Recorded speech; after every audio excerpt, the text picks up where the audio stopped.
निर्धनता। इस अध्याय को पढ़ने के बाद आप निर्धनता के विभिन्न लक्षणों को जान सकेंगे, निर्धनता की अवधारणा के विभिन्न पक्षों को समझ सकेंगे, निर्धनता मापन के तरीकों को आलोचनात्मक समीक्षा कर सकेंगे, निर्धनता निवारण के वर्तमान कार्यक्रमों को समझकर उनकी समीक्षा कर सकेंगे। कोई भी ऐसा समाज कभी सुखी और संपन्न नहीं हो सकता जिसके अधिकांश सदस्य निर्धन और दयनीय हो। प्रस्तावना।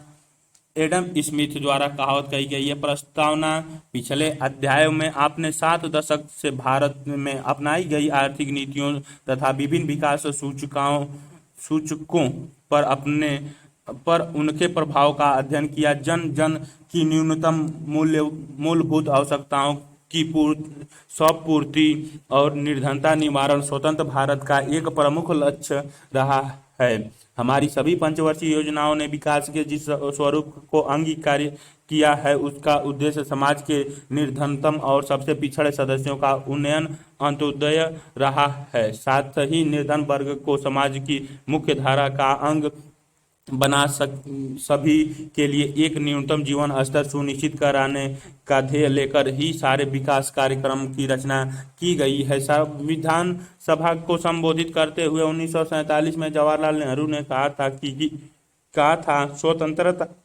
स्वतंत्रता की प्राप्ति तो एक कदम मात्र है, एक सुअवसर का आरंभ मात्र है।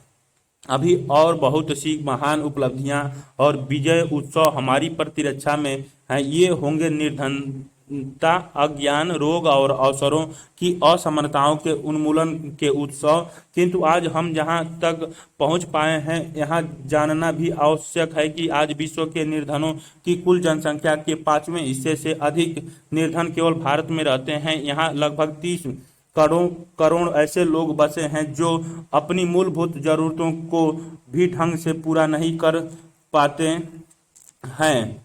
निर्धनता के स्थान स्थान पर तथा समय समय पर अलग अलग स्वरूप हैं। इनकी अनेक प्रकार से व्याख्या की गई है। मोटे तौर पर निर्धनता ऐसी दशा में मानी जाती है जिससे सभी व्यक्ति बचना चाहते हैं। अंततः निर्धनता निर्धन तथा धनी दोनों के लिए विश्व को बदलने का एक आह्वान है ताकि अधिक से अधिक लोग को पेट भर भोजन नसीब हो सके, सिर छुपाने को बेहतर जगह मिल सके, चिकित्सा व शिक्षा की सुविधाएं प्राप्त हो सके, हिंसा से उनका बचाव हो सके तथा अपने समाज के घटनाक्रम में उनकी आवाज की भी सुनवाई हो सके। यह जानने के लिए कि निर्धनता कम करने में कौन सी नीतियां सफल हो सकती हैं और कौन सी नहीं, समय अनुसार की बातों में बदलाव आ सकते हैं। हमें निर्धनता को परिभाषित करना तथा इसका मापन, अध्ययन और अनुभव भी करना होगा। निर्धनता के अनेक आयाम होते हैं, अतः अनेक सूचकों के माध्यम से उनका अवलोकन करना होगा। यही आय और उपभोग के स्तर, कहीं सामाजिक सूचकों और जोखिम के प्रति संवेदनशीलता के सूचकों, तो कहीं सामाजिक राजनीतिक प्रक्रियाओं तक पहुंच या उनमें भागीदारी पर विचार करना होगा। निर्धन कौन है? आपने देखा होगा कि प्रायः सभी क्षेत्रों, गांवों और शहरों में कुछ लोग धनी तो कुछ निर्धन होते हैं। बॉक्स 4.1 में अनु और सुधा की कहानी पढ़ें। उनके जीवन विषमताओं के चरम बिंदुओं के उदाहरण कहे जा सकते हैं। ऐसे लोग भी हैं जो दोनों चरम बिंदुओं के बीच जीवन निर्वाह कर रहे हैं। रेहड़ी वाले, गली में काम करने वाले, मोची मालाएं गूंथने वाले महिलाएं, कागज कतरने बीनने वाले फेरी वाले, भिखारी आदि शहरी क्षेत्रों के अति निर्धन और जोखिम भरा जीवन व्यतीत करने वाले वर्ग हैं। निर्धन लोगों की परिसंपत्तियां बहुत कम होती हैं और ये कच्चे घरों में रहते हैं जिनकी दीवारें धूप में सूखी मिट्टी की तो छतें तिनकों घास और कमजोर लकड़ियों की बनी होती हैं। इनमें से जो भी बहुत निर्धन हैं उनके पास तो ऐसे घर भी नहीं होते। ग्रामीण क्षेत्रों में निर्धनों के पास बॉक्स 4.1 अनु और सुधा का जन्म एक ही दिन हुआ था। अनु के माता पिता निर्माण कार्य पर लगे मजदूर थे तो सुधा के पिता एक व्यवसायी तथा मां शिल्पीकार डिजाइनर थी। अनु की मां प्रसव पीड़ा आरंभ होने तक अपने सिर पर ईंट का भार ढो रही थी। दर्द आरंभ होने पर वह निर्माण स्थल पर ही औजार आदि रखने के समय पर स्थान पर चली गई और वहीं उसने अकेले ही अपने बेटी को जन्म दिया। अपनी बच्ची को दूध पिलाया, पुरानी फटी साड़ी के चीथड़े को चिथड़े में उसे लपेटा और बोरी में झूले में उसे एक पेड़ में टांग तुरंत काम पर लौट आई। उसे डर था कहीं उसका रोजगार न छिन जाए। इसे इतनी आशा थी कि उसकी बेटी शाम तक सोती रहेगी। सुधा का जन्म शहर के सर्वश्रेष्ठ नर्सिंग होम में हुआ। विशेषज्ञ डॉक्टरों ने उसकी जांच की, उसे नहलाया और साफ मुलायम कपड़े में लपेट कर उसकी मां के पास ही एक पालने में लिटा दिया गया। जब भी उसे भूख लगी उसकी मां ने उसे दूध पिलाया, दुलार प्यार किया और लोरियां गुनगुनाते हुए उसे सुला दिया। उसके परिवार तथा परिवार वाले मित्रों ने उसके आगमन का जश्न मनाया। अनु और सुधा का बचपन भी बहुत ही अलग रहा। अनु ने बहुत कम आयु में ही अपनी देखभाल स्वयं करना सीख लिया। उसे भूख और अभाव की पूरी अनुभूति थी। उसने कूड़े के ढेर से खाने योग्य चीजें बीनना तथा सर्दी में रातों में किसी तरह गर्म रहना सीख लिया था। वह यह भी जान गई कि बरसात में कैसे सिर छिपाना है, तो धागों, पत्थरों या तिनकों के खेल रच कर किसी प्रकार अपना मनोरंजन करना है। वह स्कूल नहीं जा पाई क्योंकि उसके माँ बाप प्रवासी मजदूर थे जो काम की तलाश में एक शहर से दूसरे शहर में भटकते रहते थे। अनु का को नाचना बेहद पसंद था। जब भी वह संगीत की धुन सुनती थिरकने लगती। वह बहुत ही सुंदर थी। उसकी भाव भंगिमाएं भी बहुत अर्थपूर्ण थी। किसी दिन रंगमंच पर अपनी प्रतिभा का प्रदर्शन उसके जीवन की अभिलाषा थी। वह एक महान नृत्यांगना बन सकती थी, किंतु उसे 12 वर्ष की आयु में काम करना शुरू करना पड़ा। उसे अपने माँ बाप के साथ अमीरों के लिए भवन बनाने के काम से रोजी कमाने के लिए जुट जाना पड़ा, ऐसे मकान बनाने में जिनमें वह स्वयं कभी नहीं रह पाएगी। सुधा को एक श्रेष्ठ बाल विद्यालय में भेजा गया, जहां उसने खेल खेल में ही पढ़ना लिखना और गिनना सीख लिया। वह नक्षत्रशालाओं, संग्रहालयों, राष्ट्रीय उद्यानों आदि के भ्रमण दर्शन पर भी गई। फिर वह एक बहुत अच्छे स्कूल गई। उसे चित्रकारी में लगाव था, तो उसके लिए एक प्रख्यात चित्रकार से प्रशिक्षण की व्यवस्था की गई। उसने आगे चलकर एक ललित कला महाविद्यालय में प्रवेश पाया और आज वह एक प्रख्यात चित्रकार बन चुकी हैं। प्रायः भूमि भी नहीं होती। यदि किसी के पास भूमि हो भी तो वह सूखी और बंजर होती है। कितने को तो दिन में 2 बार भोजन भी नहीं मिल पाता। निर्धनतम परिवारों के जीवन का शाश्वत सत्य भूख और भूखमरी होती है। निर्धन बुनियादी साक्षर तथा कौशल से भी वंचित रह जाते हैं। इसी कारण उनके लिए आर्थिक अवसर अंततः सीमित रह जाते हैं। निर्धन श्रमिकों के रोजगार भी निश्चित नहीं होते। समाज के निर्धन वर्गों में कुपोषण बहुत ही गंभीर स्तर तक पहुंचा हुआ होता है। अवस्थाता, अपंगता और गंभीर बीमारियां आदि उन्हें शारीरिक रूप से कमजोर बना देती हैं।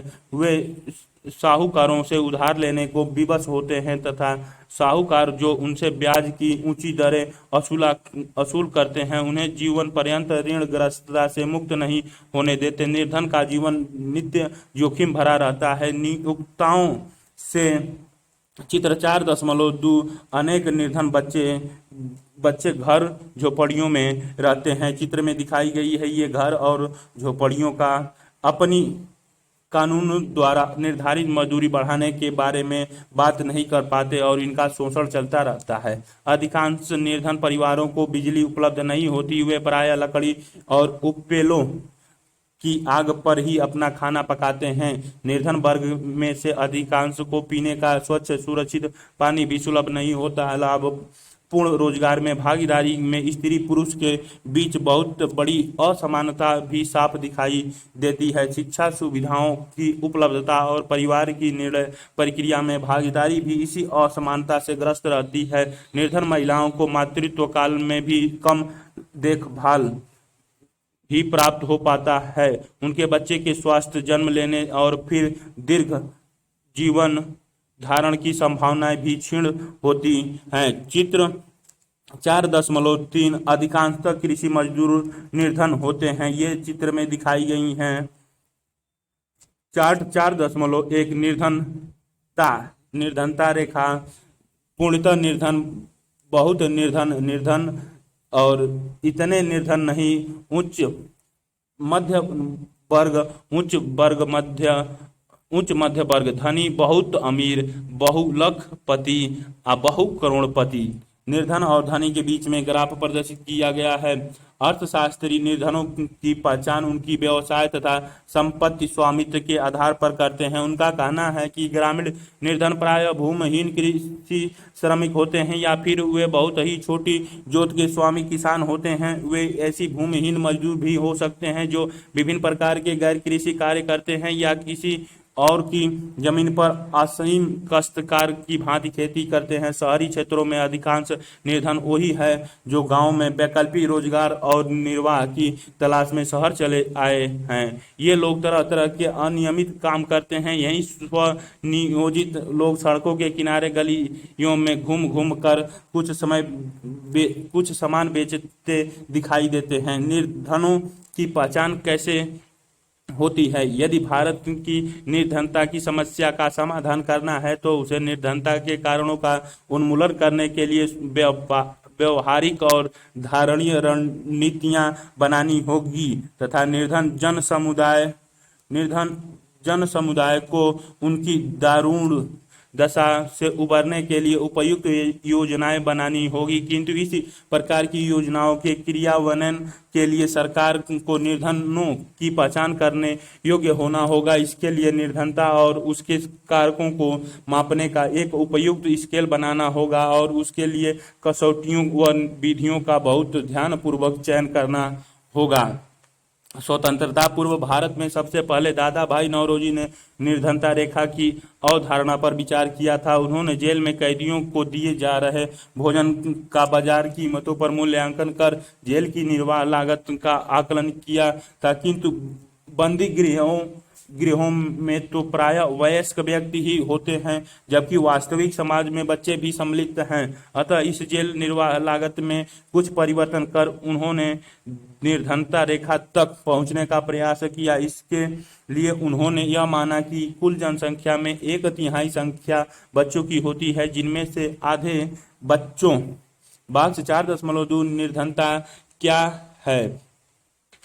दो अध्येताओं शाहीन रफी खान और डेमियन किल्लेन ने निर्धनता की स्थिति को बहुत ही संक्षिप्त में व्यक्त किया है। निर्धनता भूख है, निर्धनता बीमारी होना है और डॉक्टर से न दिखा पाने की विवशता है। निर्धनता स्कूल में न जा पाने और निरक्षर रह जाने का नाम है। निर्धनता बेरोजगारी है। निर्धनता भविष्य के प्रति भय है।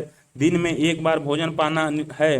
निर्धनता अपने बच्चों को उस बीमारी से मरते देखने को कहते हैं जो अस्वच्छ पानी पीने से होती है। निर्धनता शक्ति प्रतिनिधित्वहीनता और स्वतंत्रता की हीनता का नाम है। आपके क्या विचार हैं? चार्ट 4.2 चिरकालीन निर्धनता, अल्पकालिक निर्धनता और गैर निर्धनता रेखा।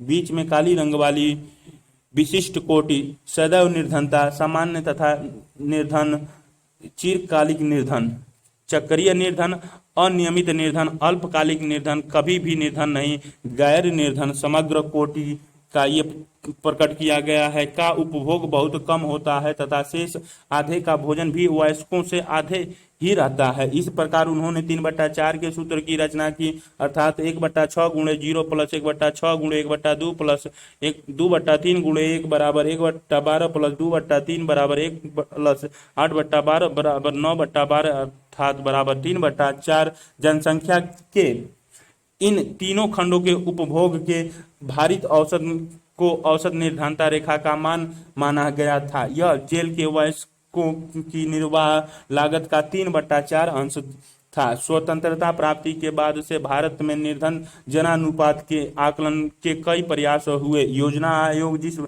जिसे अब नीति आयोग के नाम से जाना जाता है, द्वारा इस कार्य के लिए 1962 में एक अध्ययन दल का गठन किया गया था। वर्ष 1979 में एक अन्य दल प्रभावी उपभोग मांग और न्यूनतम आवश्यकता अनुमान कार्यबल गठित हुआ। एक विशेषज्ञ दल का गठन इस कार्य के लिए 1989 और 2005 में भी किया गया। योजना आयोग के अतिरिक्त अनेक अर्थशास्त्रियों ने व्यक्तिगत रूप से भी ऐसी ही प्रक्रियाओं के प्रयास किए। निर्धनता को परिभाषित करने की दृष्टि से हम जनसंख्या को 2 वर्गों में बांट सकते हैं, निर्धन तथा गैर निर्धन। निर्धन तथा गैर निर्धन और निर्धनता रेखा इन दोनों वर्गों को अलग करती है। यद्यपि निर्धन कई प्रकार के होते हैं, पूर्णतः निर्धन, बहुत निर्धन और निर्धन।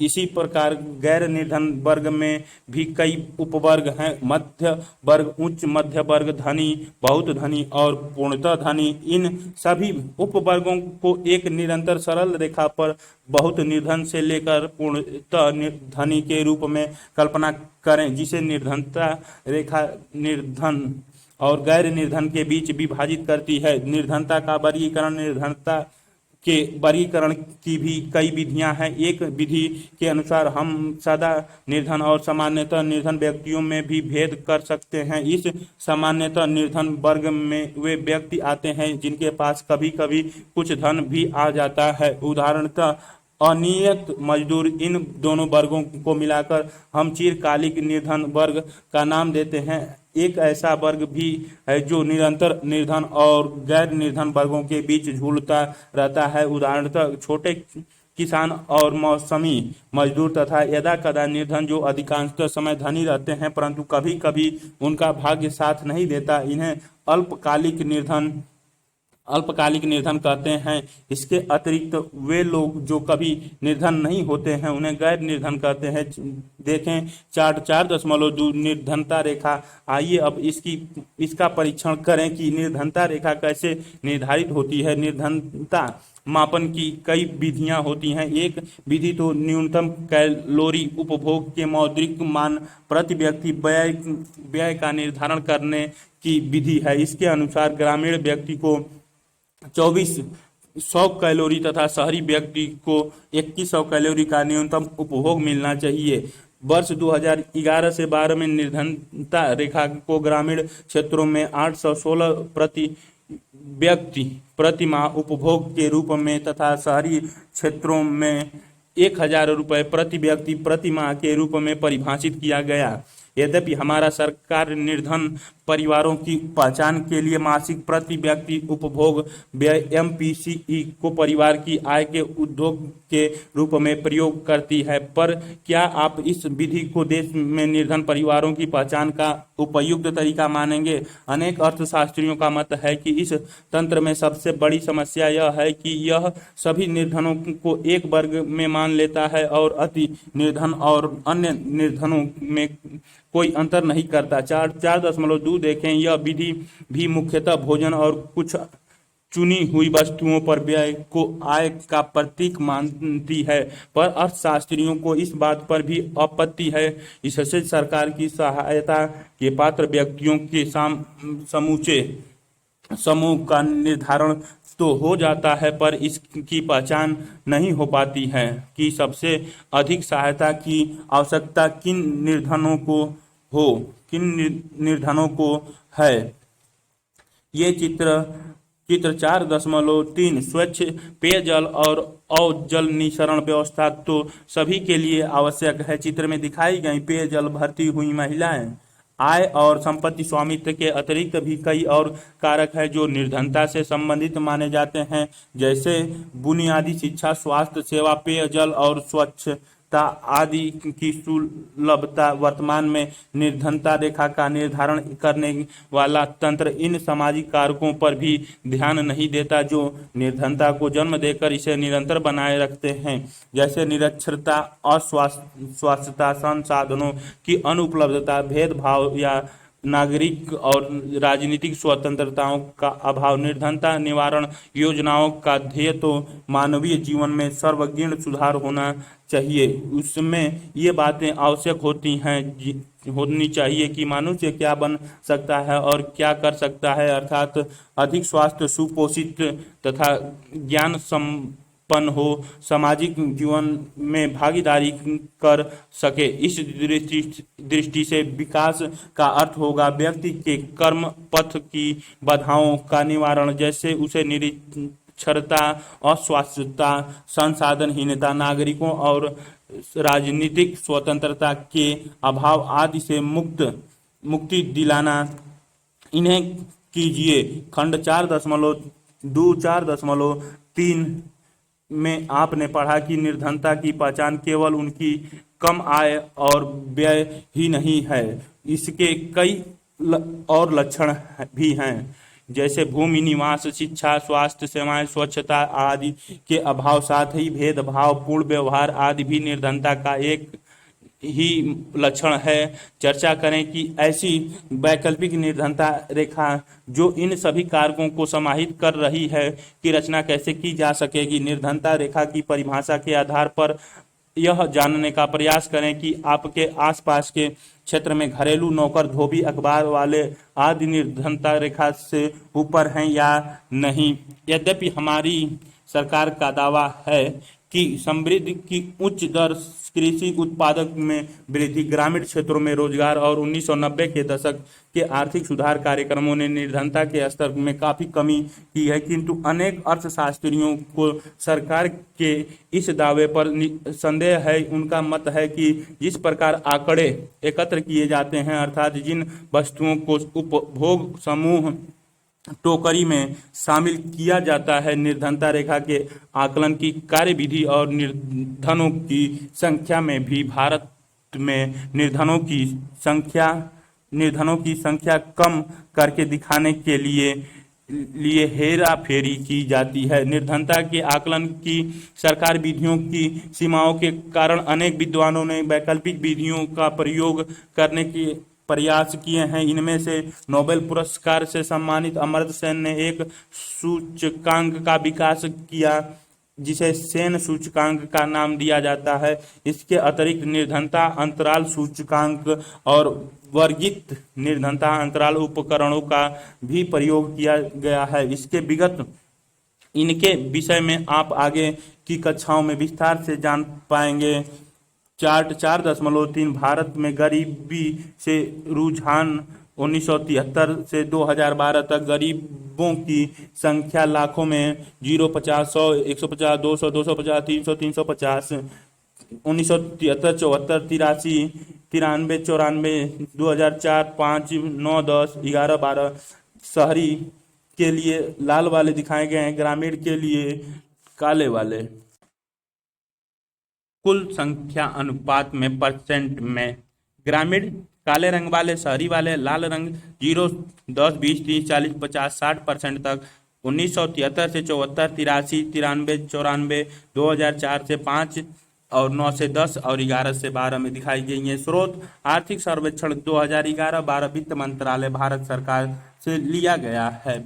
भारत में निर्धनता की संख्या, भारत में निर्धनों की संख्या, जब निर्धनों की संख्या का अनुमान निर्धनता रेखा से नीचे के जना अनुपात द्वारा किया जाता है तो उसे हम व्यक्ति गणना अनुपात विधि कहते हैं। आप संभवतः भारत में बसे निर्धनों की कुल संख्या जानना चाहेंगे। वे कहाँ रहते हैं और क्या पिछले कुछ वर्षों में उनकी संख्या या अनुपात में कमी आई है या नहीं। जब इस प्रकार की तुलना सामान्य अनुपातों और प्रतिशतों के रूप में करते हैं तब हमें व्यक्तियों की निर्धनता के विभिन्न स्तरों और विभिन्न प्रांतों में समय समय पर उनके प्रसार की जानकारी प्राप्त होती है। निर्धनता विषयक आधिकारिक आंकड़े नीति आयोग उपलब्ध कराती है। ये आंकड़े राष्ट्रीय प्रतिदर्श सर्वेक्षण संगठन, यह संगठन अब राष्ट्रीय सांख्यिकी कार्यालय बन गया है, द्वारा उपभोग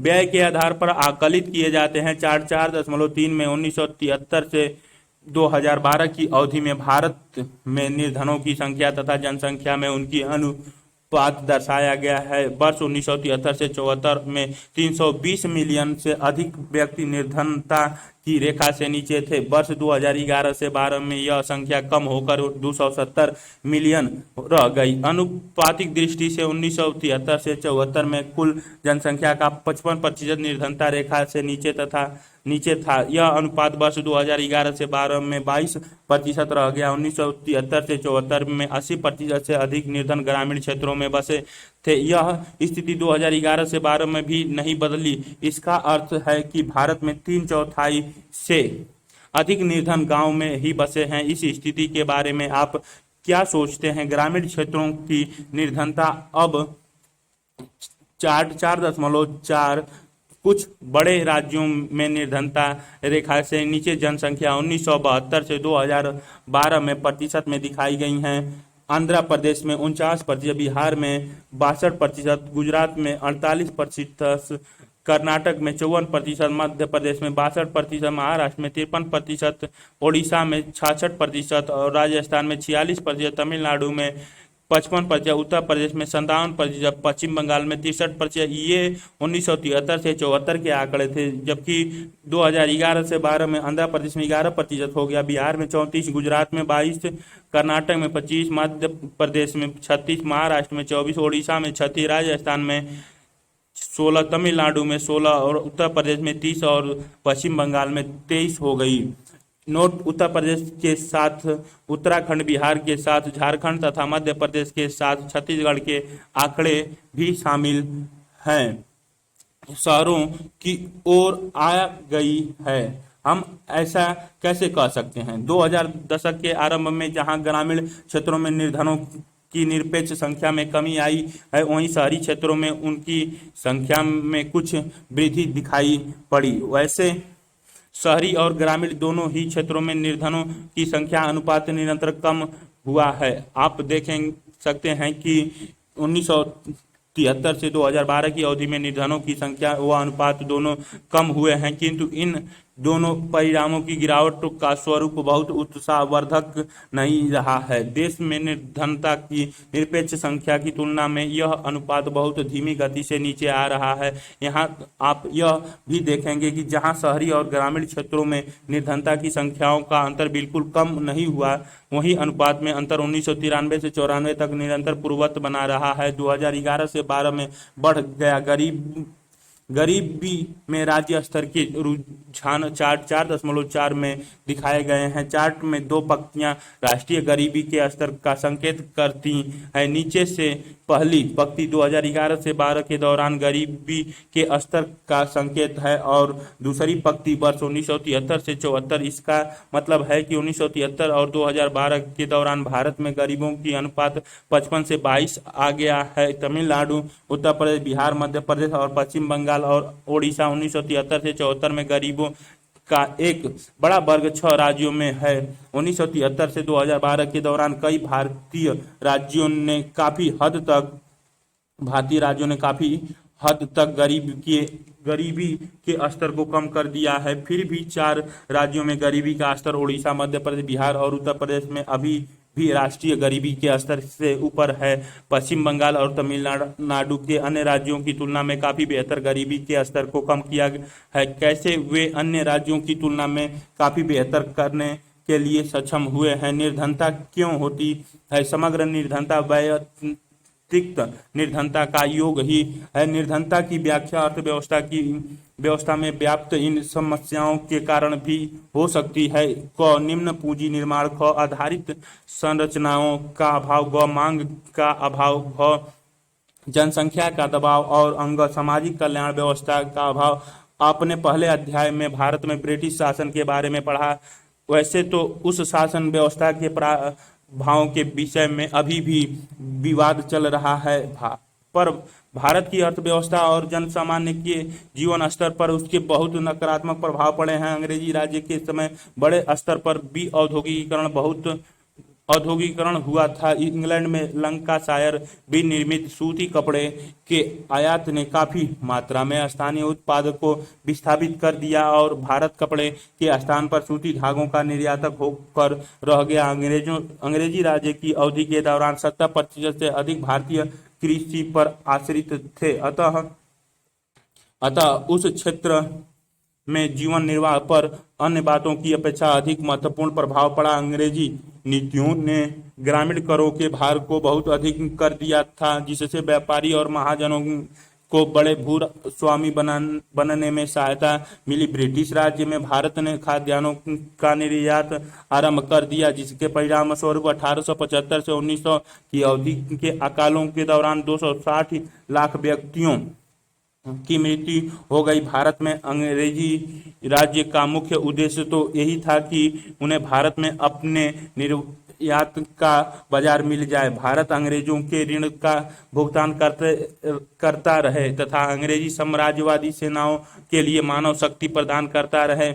ब्रिटिश राज ने करोड़ों भारतीयों को निर्धन बना दिया, हमारे प्राकृतिक संसाधनों को लूटा गया, उद्योगों को सस्ते दामों पर अपना उत्पादन अंग्रेजों के हाथों बेचना पड़ा और हमारे खाद्यान्नों का भी निर्यात कर दिया गया। कितने ही लोग अकाल और भूख के कारण मर गए। 1857 से 58 में स्थानीय नेताओं को हटाने, किसानों पर भारी कर थोपने और अन्य आक्रोशों ने सिपाहियों द्वारा अंग्रेजी शासन के खिलाफ विद्रोह का रूप ले लिया। आज भी कृषि ही ग्रामीण जनता की जीविका का मुख्य आधार है तथा भूमि ही उनकी प्राथमिकता।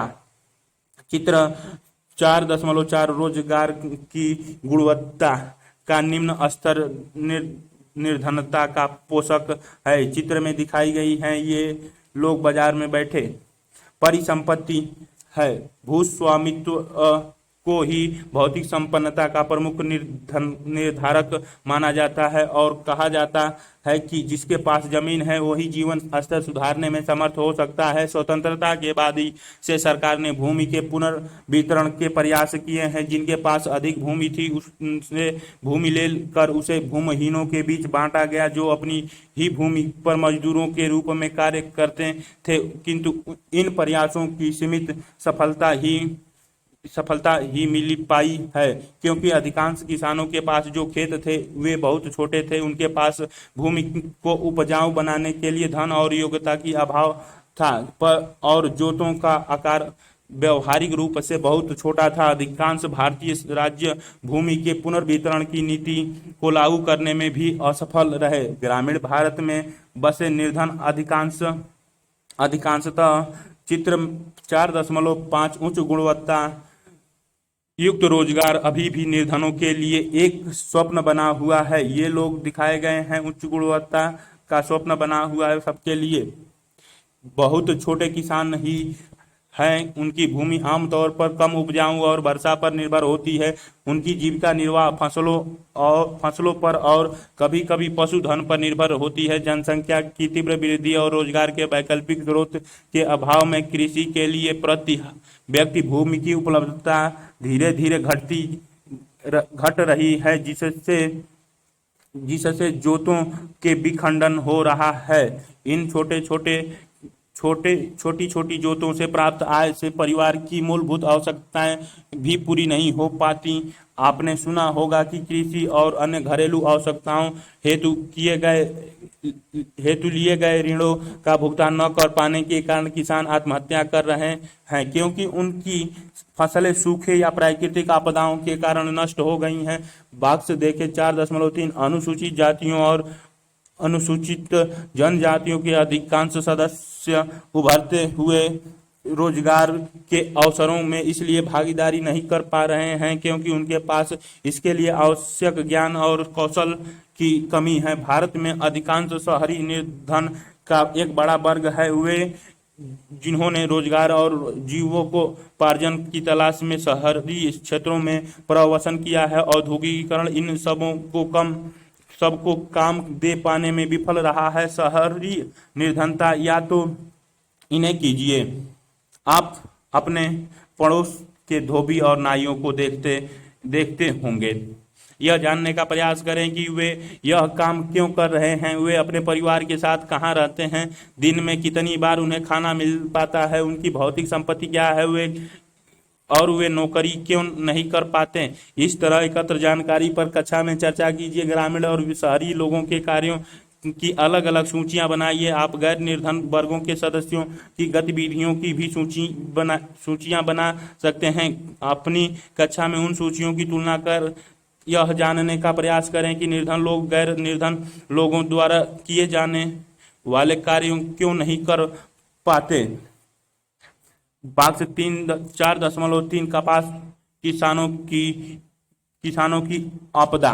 अनेक छोटे भूस्वामी किसान परिवार और बुनकर वैश्वीकरण से जुटे आहतों के कारण ऋण पास में फंसते जा रहे हैं। भारत की अपेक्षाकृत प्रगतिशील प्रांतों में भी आय उपार्जन के अवसरों का प्रयास अभाव ही है। यदि परिवार अपनी परिसंपत्ति बेचने, उधार लेने या अन्य रोजगारों के सहारे आय सृजन करने में सफल रहे तो कदाचित उनकी समस्याएं भी अस्थायी सिद्ध हो जाएं। किंतु यदि किसी के पास बेचने को कुछ नहीं बचा तो कहीं उधार पा सकने की संभावना भी नहीं हो, या फिर कोई बहुत ही उच्च दर के ब्याज पर उधार लेकर ऋण पास में फंस चुका हो, तो ये परिवार की निर्धनता की रेखा से नीचे धकेल देते हैं। इसी संकट का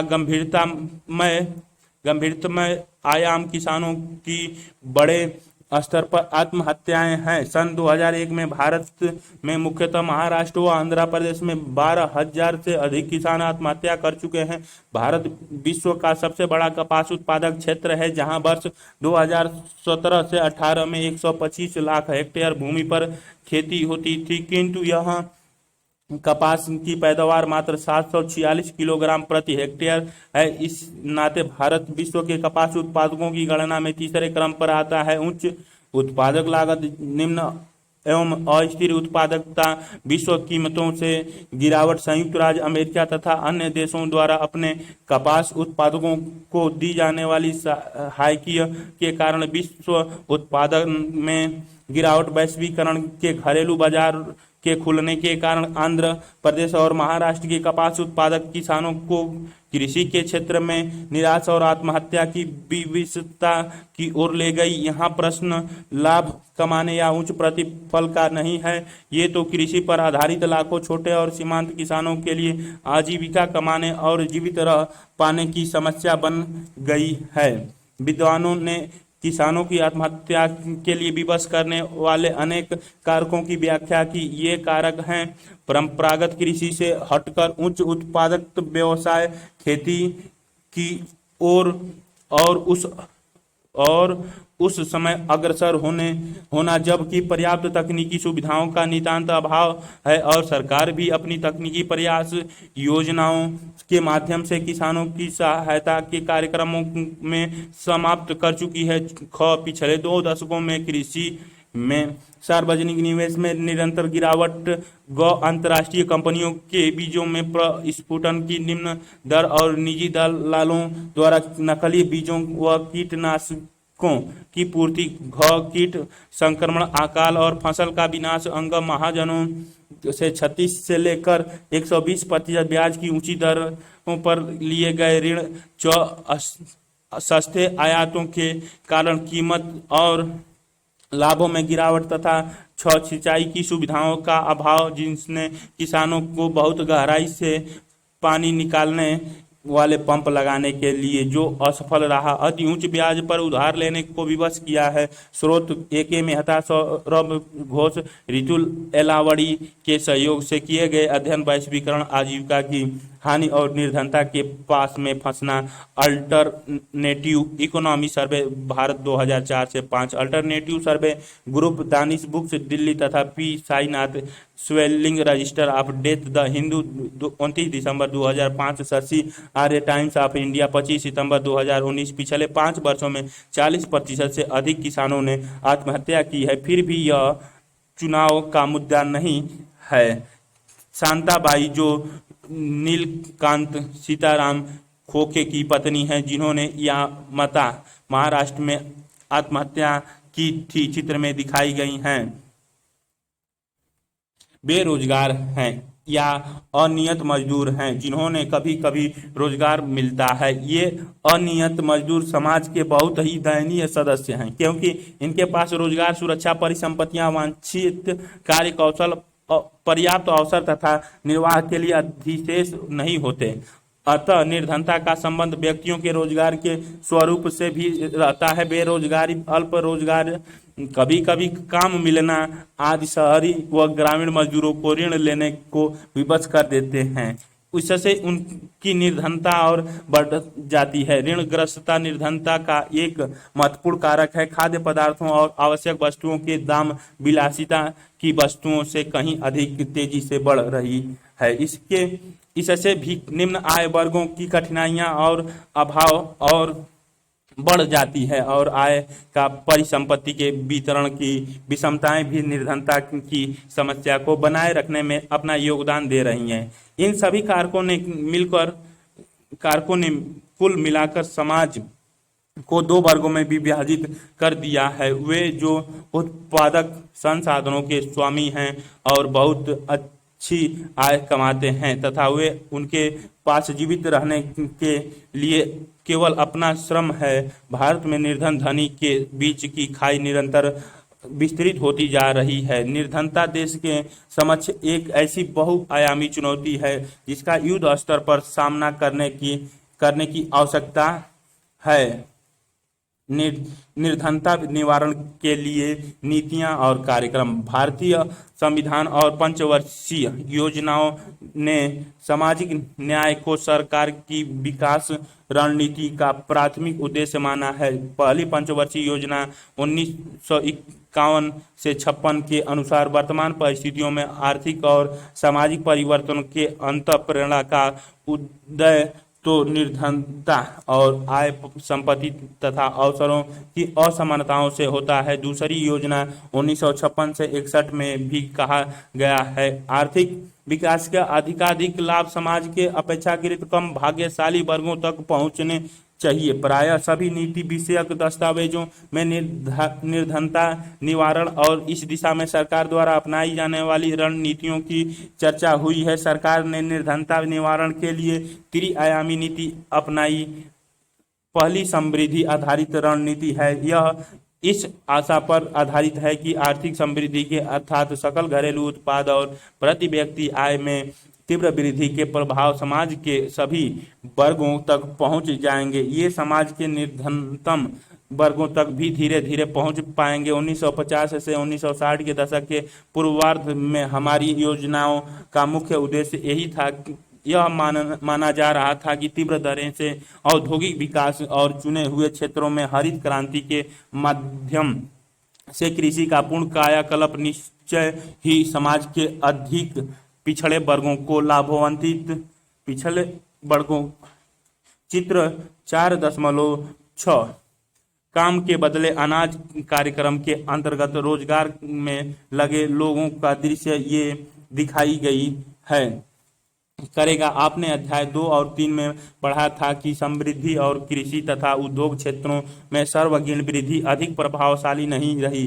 जनसंख्या वृद्धि के परिणाम स्वरूप प्रति व्यक्ति आय में बहुत कमी हुई। इन्हीं कारणों से धनी और निर्धनों के बीच की खाई और भी बढ़ गई।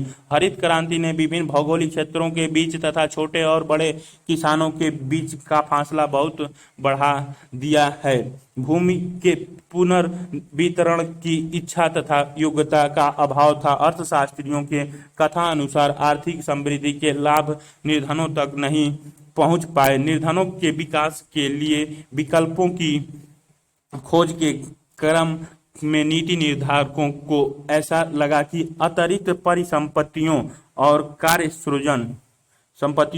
सृजन के साधन द्वारा निर्धनों के लिए आय और रोजगार को बढ़ाया जा सकता है। ऐसा विशेष निर्धन निवारण कार्यक्रम के माध्यम से ही हो पाएगा। इस दूसरी नीति को तीसरी पंचवर्षीय योजना 1961 से 66 से आरंभ किया गया और तब से धीरे धीरे बढ़ाया गया। इसी क्रम में 1970 के दशक में चलाया गया काम के बदले अनाज एक महत्वपूर्ण कार्यक्रम रहा। इस दिशा में चल रहे अधिकतर गरीबी उन्मूलन कार्यक्रम 10वीं पंचवर्षीय योजना की विकास दृष्टि पर आधारित है। अब स्वरोजगार तथा मजदूरी पर आधारित रोजगार कार्यक्रमों को निर्धनता निवारण का मुख्य माध्यम माना जा रहा है। सन 2008 तक लागू किए गए स्वरोजगार कार्यक्रमों के उदाहरण थे ग्रामीण रोजगार सृजन कार्यक्रम REGP, प्रधानमंत्री रोजगार योजना RMRY तथा स्वर्ण जयंती शहरी रोजगार योजना SJSRY। पहले कार्यक्रम का उद्देश्य शहरों में स्वरोजगार के अवसर का सृजन था। इस खादी ग्रामोद्योग आयोग के माध्यम से क्रियान्वित किया जा रहा था। इसके अंतर्गत छोटे उद्योग लगाने के लिए बैंक ऋणों के माध्यम से वित्तीय सहयोग उपलब्ध कराया जाता है। प्रधानमंत्री रोजगार योजना के अंतर्गत ग्रामीण और शहरी क्षेत्रों में निम्न आय वर्ग परिवार के शिक्षित बेरोजगार किसी भी प्रकार के उद्यमों को शुरू करने के लिए वित्तीय सहायता प्राप्त कर सकते हैं। स्वर्ण जयंती शहरी रोजगार योजना का ध्येय शहरी क्षेत्रों में स्वरोजगार तथा मजदूरी कर रोजगार के अधिक अवसरों का सृजन था। यह अब राष्ट्रीय ग्रामीण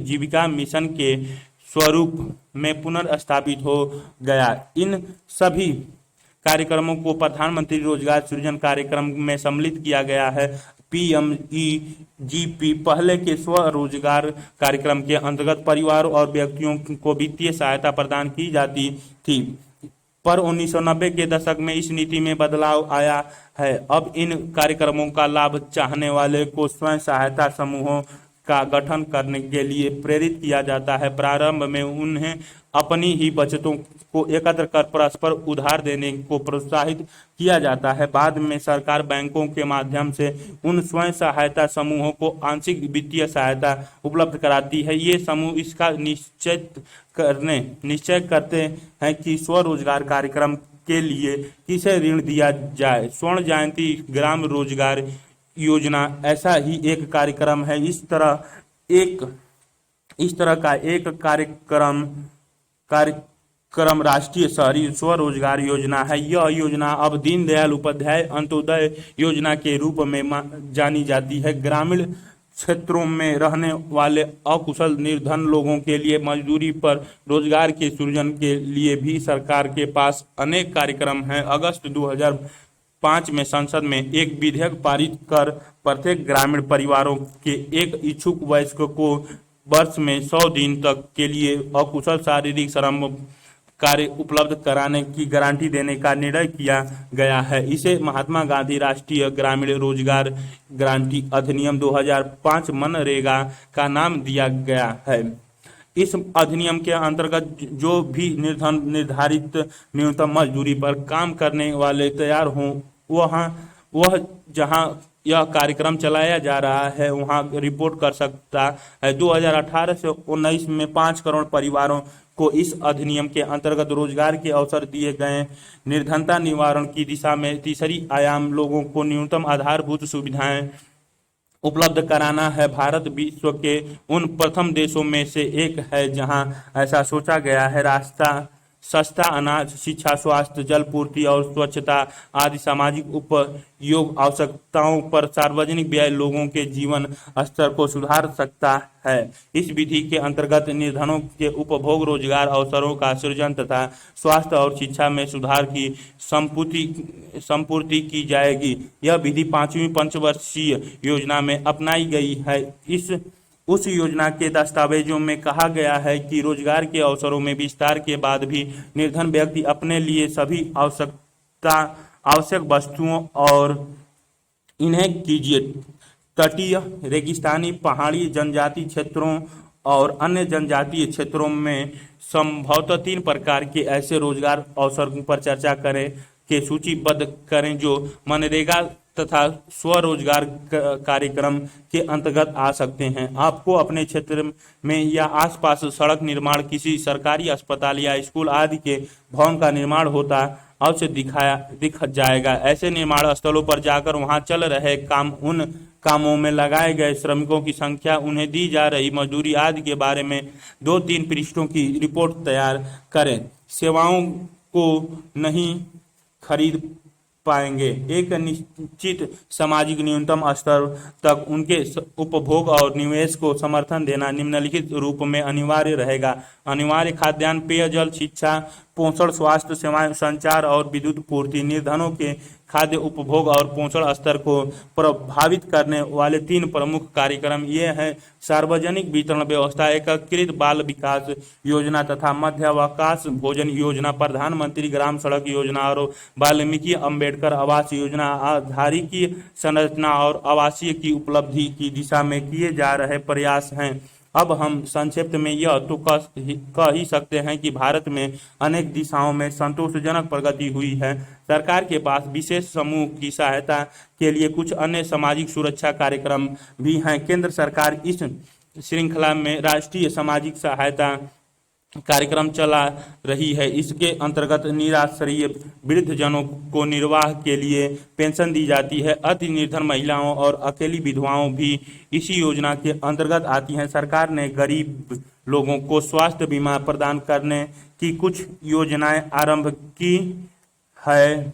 वर्ष 2014 में प्रधानमंत्री जन धन योजना नामक एक ऐसी योजना उपलब्ध है जिसके अंतर्गत भारतवासियों को बैंक खाता खोलने के लिए प्रोत्साहित किया जाता है। बचत के अभ्यास को बढ़ावा देने के साथ साथ इस योजना का उद्देश्य सरकारी योजनाओं के अंतर्गत मिलने वाले लाभ तथा आर्थिक सहायता को सीधे खाताधारियों को हस्तांतरित कराना भी है। प्रत्येक खाताधारी को 1 लाख रुपए के जीवन बीमा तथा 30,000 रुपए के जीवन बीमा रक्षा का अधिकार है। निर्धनता निवारण कार्यक्रम एक समीक्षा। स्वतंत्रता के बाद निर्धनता निवारण के प्रयासों के परिणाम तब सामने आए जब कुछ राज्यों में निर्धनों की निरपेक्ष संख्या तथा उनका प्रतिशत निर्धनता के राष्ट्रीय औसत के काफी नीचे आ गए। निर्धनता, भूख, कुपोषण, निरक्षरता और बुनियादी सुविधाओं के अभाव को दूर करने का अनेक नीतियों को चलाने के बाद भी देश के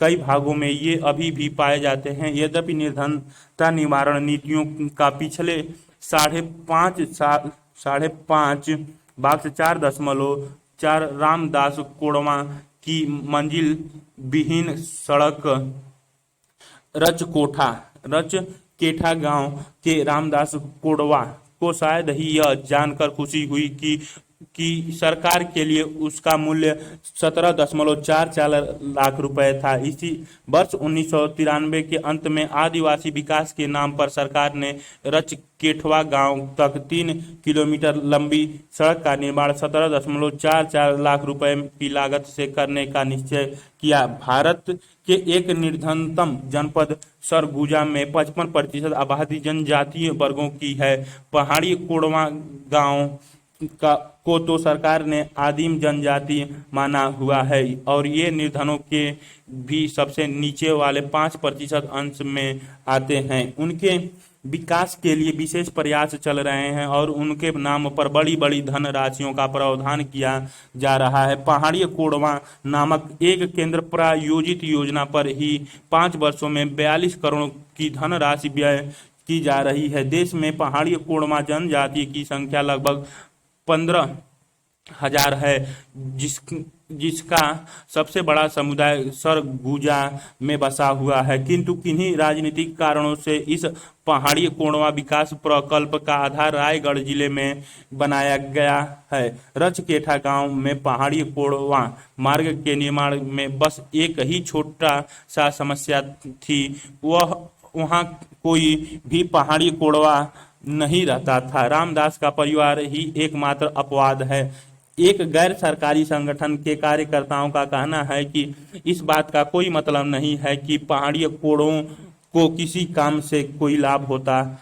है या नहीं। यहाँ तो बंगलों और तरण तालों का निर्माण भी जनजातीय विकास के नाम पर होगा। रामदास के पुत्र रामावतार कोड़वा का कहना है कि किसी ने ये जानने की कोशिश ही नहीं कि इस गांव में कितने परिवार पहाड़ी कोड़वा हैं। एक कच्ची सड़क तो पहले ही यहाँ मौजूद थी, उन्होंने उसी कच्ची सड़क पर कुछ लाल मिट्टी और डाल दी, बस आज ही वह सड़क कच्ची ही है, पक्की नहीं बनी है। यहाँ 17.44 लाख रुपए अवश्य खर्च हो गए हैं। रामदास की मांग तो बहुत ही साधारण सी है, उसे तो बस थोड़ा सा पानी चाहिए। हम पानी के बिना खेती कैसे करें? बार बार जोर डालने पर उसने बस यही कहा कि उस सड़क पर 17.44 लाख रुपए खर्च करने के स्थान पर मेरी जमीन के पास के जीर्ण अवस्था में पड़े कुएं का कुछ हजार रुपए लगाकर उद्धार कर दिया जाता तो कहीं अधिक अच्छा रहता। जमीन की दशा में भी सुधार की जरूरत है, पर अगर वे कुछ पानी देने से ही शुरुआत कर दें तो भी बहुत है। रामदास की समस्याओं पर ध्यान देने की किसे फुर्सत थी? सरकार को तो अपना एक लक्ष्य पूरा करना था। यदि सारी धन राशि को एक बैंक में स्वाधि जमा खाते में डाल दिया जाए तो इन पहाड़ी कोड़वा व्यक्तियों को कभी जीविका के लिए काम करने की जरूरत ही नहीं रहे। ब्याज से इनका सर गुर्जा के स्तर पर गुजारा बसारा हो जाएगा। किसी सरकारी अफसर ने मजाक में ऐसा कहा। किसी ने रामदास से नहीं पूछा कि उसकी समस्या क्या थी, उसकी जरूरत क्या थी। न ही किसी ने उसे उन समस्याओं के समाधान में शामिल करना आवश्यक माना। बस उसके नाम पर 17.44 लाख रुपए की एक सड़क बना दी जिस पर वह कभी पांव भी नहीं रखता। जैसे ही हमने उस कहीं भी न पहुंच जाने वाली सड़क पर चलने के लिए पांव उठाया, वह गिड़गिड़ाता हुआ कहने लगा, साहब हमारी पानी की समस्या के लिए कुछ कीजिए ना। स्रोत P Sainath. Everybody loves a good drought stories from India's poorest district। Penguin Books, Nai Delhi से संकलित।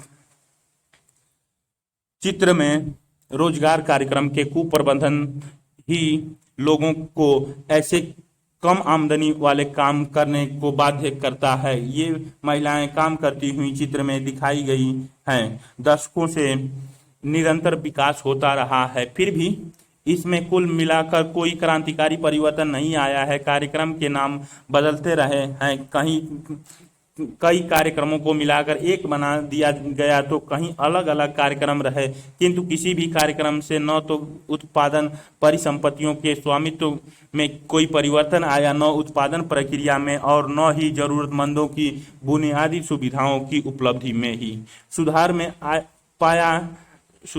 आ पाया। इन कार्यक्रमों की समीक्षा कर रहे विद्वानों ने इनके सफल क्रियान्वयन से जुड़ी 3 बड़े पक्षों को स्पष्ट किया है जो इनको सफलतापूर्वक लागू करने में बाधा डालते हैं।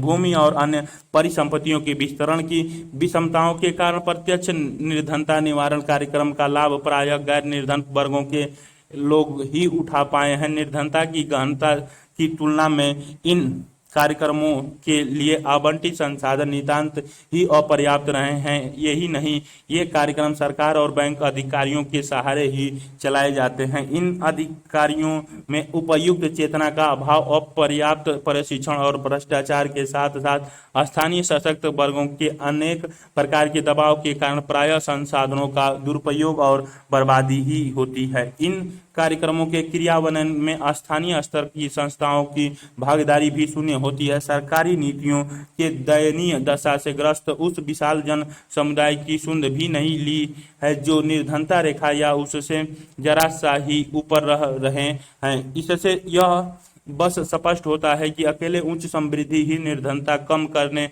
में पर्याप्त नहीं होती। निर्धनों की सक्रिय भागीदारी के बिना किसी भी कार्यक्रम का सफल क्रियान्वयन असंभव है। निर्धनता का एक वास्तविक अंत तो तभी होगा जब निर्धन भी अपनी सक्रिय भागीदारी के माध्यम से आर्थिक समृद्धि में योगदान देना आरंभ करेगा। ऐसी सामाजिक संगठन के माध्यम से निर्धनों द्वारा विकास प्रक्रियाओं में उनकी भागीदारी सुनिश्चित करने से और उसके सशक्त होने से ही संभव हो पाएगा। इससे रोजगार के अवसर की रचना होगी, जिससे आय के स्तर में सुधार होगा, कौशल का विकास होगा तथा स्वास्थ्य और साक्षरता के स्तर ऊंचे उठेंगे। साथ ही निर्धनता ग्रस्त क्षेत्रों की सही पहचान कर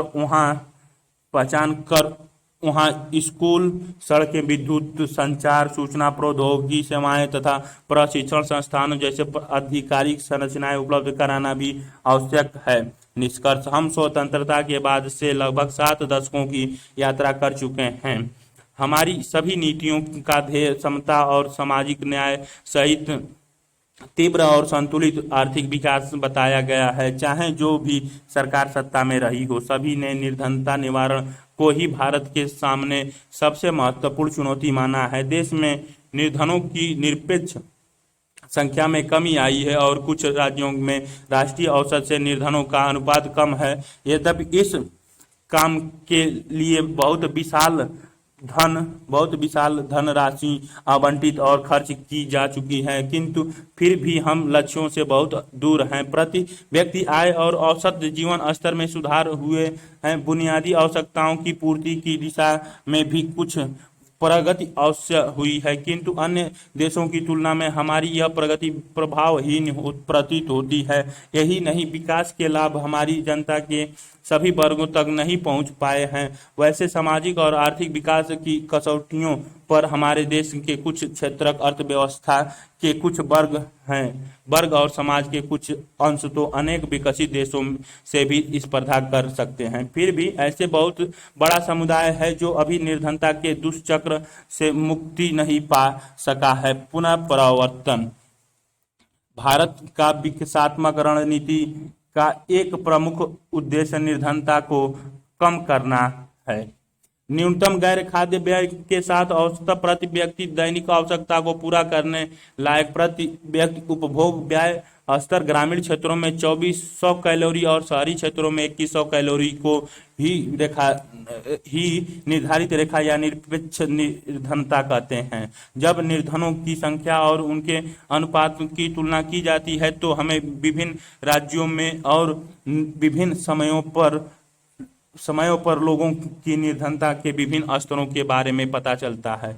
भारत में निर्धनों की संख्या और कुल जनसंख्या में उनका अनुपात पर्याप्त मात्रा में कम हुआ है। 1990 के दशक में पहली बार निर्धनों की निरपेक्ष संख्या में कमी आई है। अधिकतर निर्धन ग्रामीण क्षेत्रों में रहते हैं और अनियमित और अकुशल कार्यों में लगे होते हैं। आय तथा व्यय आधारित विधि निर्धन लोगों के अन्य गुणों पर विचार नहीं करती। कई वर्षों से सरकार निर्धनता कम करने के लिए 3 विधियां का प्रयोग कर रही है: समृद्धि उन्मुख विकास, विशेष निर्धनता निवारण कार्यक्रम और निर्धनों की न्यूनतम आवश्यकताओं की पूर्ति। परिसंपत्तियों के स्वामित्व, उत्पादन की प्रक्रिया तथा निर्धनों की आधारभूत सुविधाओं